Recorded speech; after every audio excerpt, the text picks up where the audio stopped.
Vous saviez que le Louvre, le musée le plus visité du monde, émet l'équivalent de 4 millions de tonnes de carbone par an. Que 99% de cette empreinte est liée aux visiteurs venus des quatre coins de la planète et que Beaubourg, le temple parisien de l'art contemporain, héberge 1 pétaoctet de données, l'équivalent d'un livre de 500 milliards de pages. Bonjour et bienvenue dans Plan B, l'économie autrement. Les opérations coup de poing se multiplient dans les musées. Les activistes du climat y trouvent une tribune médiatique garantie. Les expositions ne sont certes pas la première cause de réchauffement, mais elles impactent le vivant. Alors, comment concilier culture et écologie ? Exemple, le musée d'Orsay qui a entamé une politique des petits pas à Paris. Un exploit architectural en 1900, mais une passoire thermique au XXIe siècle. Sous cette verrière, l'ancienne gare a laissé la place au trésor du musée d'Orsay. L'isolation du bâtiment est cruciale. On a tous l'habitude de fréquenter des gares qui sont ouvertes aux quatre vents, où la maîtrise du climat n'est pas un sujet, alors que dans un musée, c'en est un, doublement pour la conservation des œuvres et aussi pour le confort des visiteurs et des agents. 4500 mètres carrés de vitres vont donc faire peau neuve. L'objectif est double, réduire de 40% les émissions carbone du bâtiment et maintenir un climat intérieur constant. Pour la conservation des œuvres, on doit 2 choses. La température et la maîtrise de l'hygrométrie. Ce qui perturbe le climat, c'est évidemment l'extérieur, c'est l'enveloppe, mais c'est aussi la fréquentation, puisqu'on apporte sur soi de l'humidité, on apporte sur soi avec de la chaleur.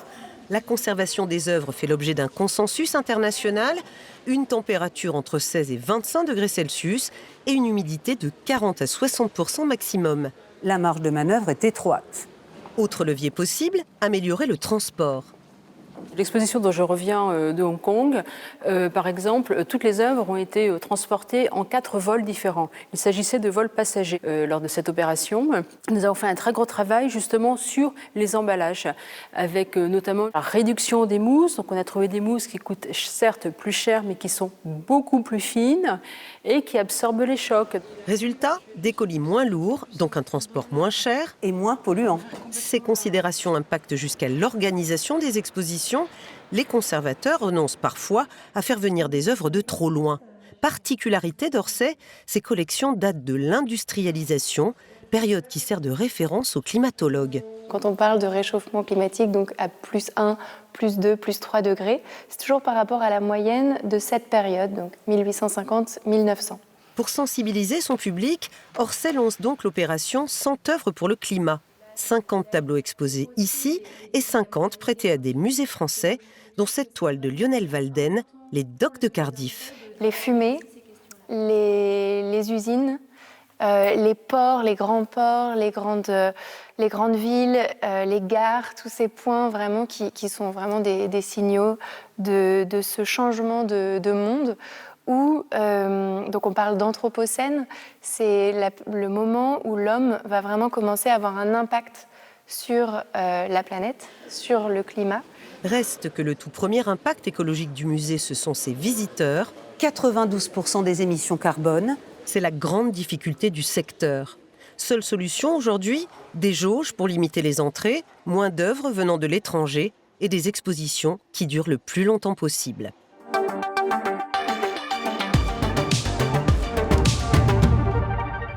Les expositions numériques, c'est une solution pour réduire l'impact visiteur ? Quand on entend virtuel, on a l'impression que c'est immatériel, qu'il n'y a pas d'impact.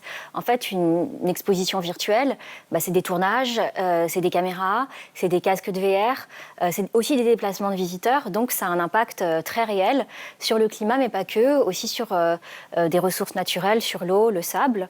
Et puis, par ailleurs, dans la pratique, ça ne va pas se substituer aux expositions physiques, ça va s'additionner. Donc, double impact. Les mécènes, souvent des entreprises polluantes, peuvent-ils être un frein à la transition ? Aujourd'hui, les musées s'efforcent de se défaire de mécènes dont les activités industrielles ne sont pas compatibles avec leur propre engagement de transition écologique. Par exemple, la Tate, de façon précurseur, a radié en 2016 British Petroleum de ses financeurs. Le Louvre a fait pareil ensuite avec Total Energy et Eni. Néanmoins, il faut savoir que les relations entre musées et mécènes sont très protégées par des chartes de mécénat qui fait que les mécènes, les industries n'interviennent absolument pas dans la stratégie des musées. Les musées ont-ils un rôle particulier dans la transition ? là où les musées ont vraiment un rôle à jouer, c'est en tant que producteurs de récits, producteurs d'imaginaire. C'est pas pour rien que les activistes prennent pour cible les chefs-d'œuvre de Van Gogh ou autres pour attirer l'attention des médias.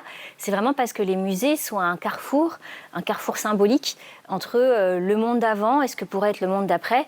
Et vraiment, je crois que ça les engage très fort à se positionner pour incarner pleinement un rôle moteur dans la transition écologique et la diffusion d'imaginaires souhaitables et responsables.